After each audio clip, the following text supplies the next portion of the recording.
Have you ever been burned in the sense of hiring the wrong consultant or coach or guide or advisor who's steered you further away from your purpose, further away from your mission, and further away from your core values?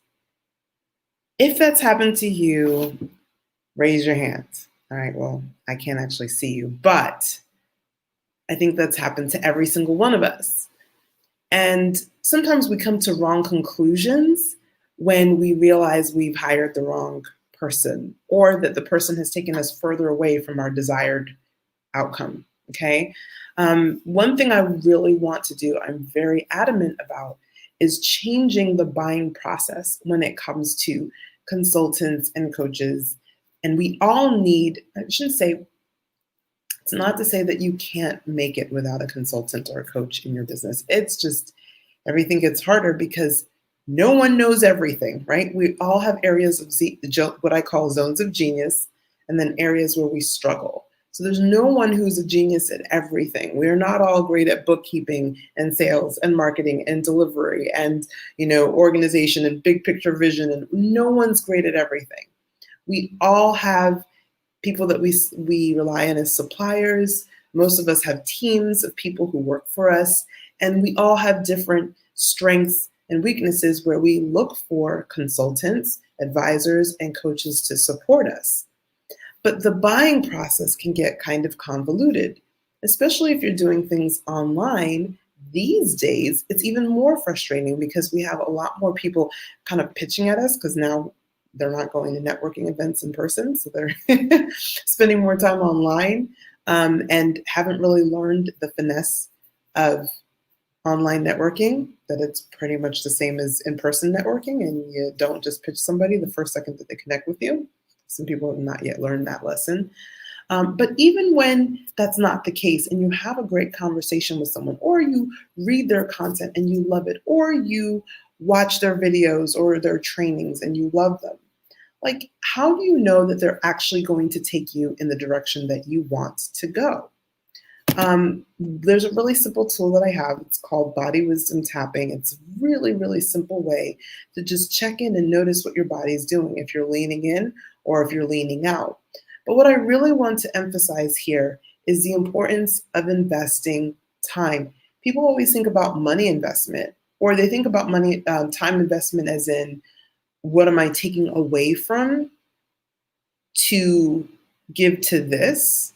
Whereas in truth, if you know you need support in a specific area, for example, I am a leadership mentor of disruptors. So if you're a disruptor and you know you're struggling with any aspect of your leadership, whether it comes to organization management or dealing with people, then I'm probably somebody that you might consider.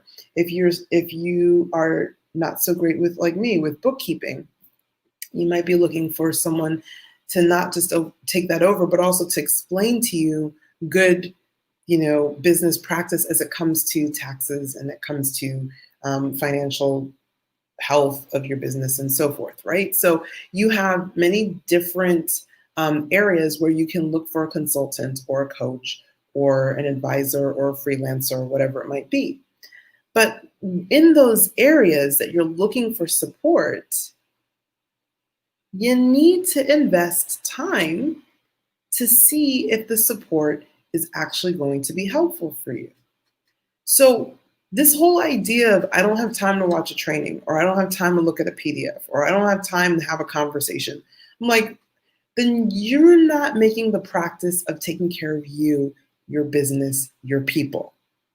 And that, my friend, is not great leadership. I'm just going to be frank with you.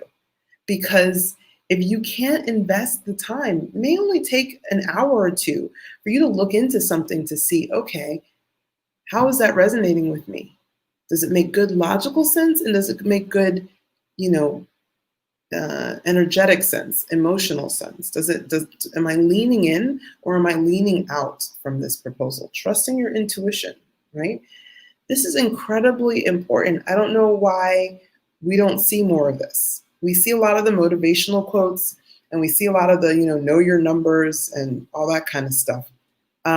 But we don't see people talking about the fact that you really need to be able to invest your time in investigating whether something is a good solution for you. It doesn't have to be days and weeks and months and years. It can be as an afternoon, it can be a couple of hours. And yes, if you have multiple things to investigate and each of them take a couple of hours, it can take a day or two. However, have you ever thought about the ROI on that? Like the importance of making a good selection?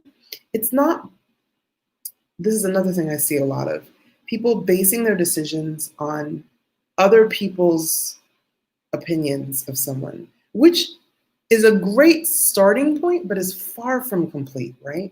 You've got to check in with you because there might be a million people who believe something or who like something and you can't stand it. Can that happen? It happens all the time with just about anything, right?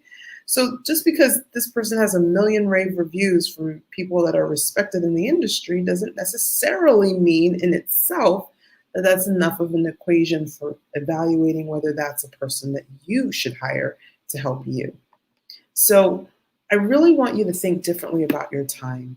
The time that you spend watching a training, reading a book, taking a class, let me see, maybe consuming some free content, watching a video like this one.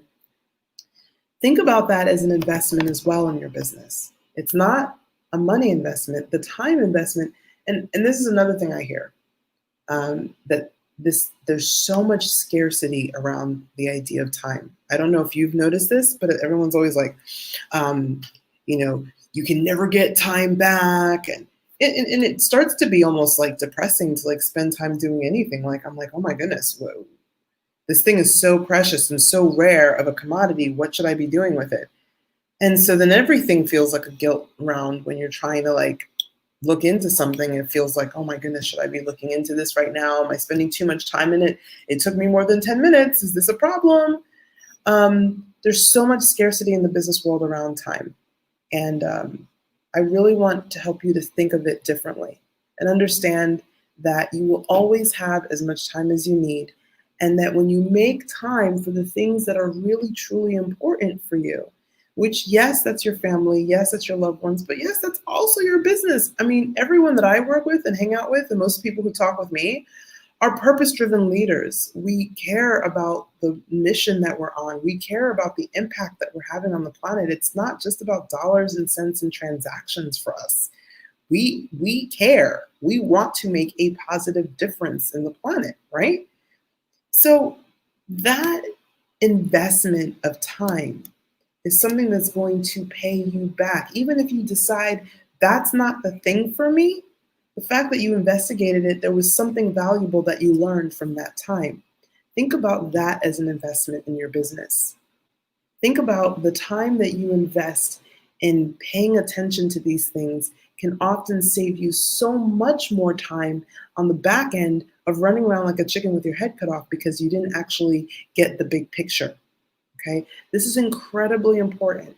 And this is why I love working and talking with people who are interested in mastery and not just execution, which is, again, this is a traditional entrepreneurial mindset, is like, just do it, crank it out, get it done, push, push, push. Eventually it'll work or it won't, right? That's like the traditional entrepreneurial mindset, and at least I've noticed in a lot of ways. And I couldn't disagree more. I think a lot of times you should spend most of your time in contemplation and investigation and research. And then there's a small period of time that you spend in execution when you actually understand what's going on. Hey, Lorianne, it's lovely to see you. When you truly and deeply understand what's going on, you can execute with so far higher an efficiency. And then you know how much time you really need to spend in that execution and get that wheel moving before you can delegate it to someone else and come back to your zone of genius, whatever your zone of genius is. But if you're a purpose-driven leader, I'm guaranteeing you your zone of genius is not in execution. I don't know why this is like such a radical idea, because to me it just feels like normal common sense, but this is just me, right? This is Deborah's version of common sense. And I'm not knocking any of the things that I just shared. They absolutely work for a type of person and also for a particular situation. But I don't like to see them like broad brush applied to every single situation and every single entrepreneur, because it's just not like that. Okay. When I'm doing my work right, I spend probably about 80% of my time in contemplation, in meditation, in research, in study, in investigation. And I spend about 20% of my time in execution. And I only execute until I get it really well, and then I find a way to either automate it or delegate it. This is like I'm so much about this because my zone of genius comes from my thinking, my processing, and my sharing. It doesn't come from my, executing of tasks. So obviously you can tell execution is not my zone of genius, is not my strongest point, and that's why I like to have things that are either automated or that I can delegate to someone else. But what I want you to take away from this is that I want you to think differently about time. I want you to think differently about how much of it you have. And instead of thinking about this finite thing that keeps getting smaller and smaller and smaller, and you have to really be careful about how you use it, which is so scarcity feeling to me, I want you to think about it as something that's expansive. It expands when you are in flow. It expands when you are in your zone of genius. It expands when you are doing what you know you are here to do. Now, if you're not on a daily basis experiencing flow, if you're not on a daily basis experiencing expansion, experiencing the joy of operating in your zone of genius, then I have an invitation for you. I'm holding a free, 100% free challenge very soon, 4 days of absolute certainty, where I'm going to walk 100 leaders through how to go from 0 to 100% certainty in one specific area, whatever area it is that you know is holding you back from getting to your next level and making the impact that you know you're here to make. Impact is partially execution, but it is not completely execution. Impact is really the intention that you infuse into every step of the process, whether it's the customer experience, the client experience, the vendor experience, your team's experience. When you infuse your core values, your mission, what you stand for into every step of the process, now you are making an impact. And that impact cannot help but grow because you aligned with your true nature and with what you are here to do. And life is just going to support that. Okay? So I hope this helped you to think a little bit differently about time, investing time in researching and really getting to see if someone is a good fit to work with you as a client or to work with you, sorry, not as a client, as a consultant or as a coach or as an advisor. And to really see it as something that it's well worth the investment of your time now to really get that clear so that when you do hire them, you're not going back and saying, oh, I made the wrong decision. I was too hasty with that because I really didn't take the time to investigate. And it doesn't have to take years. It can just be an hour or two. If you want to learn more about that, send me a message. I'm happy to share with you exactly how I help my clients to get to that place where within an hour or two, they can quickly evaluate whether something is a good fit for them or not. All right. Enjoy your weekend. Much love.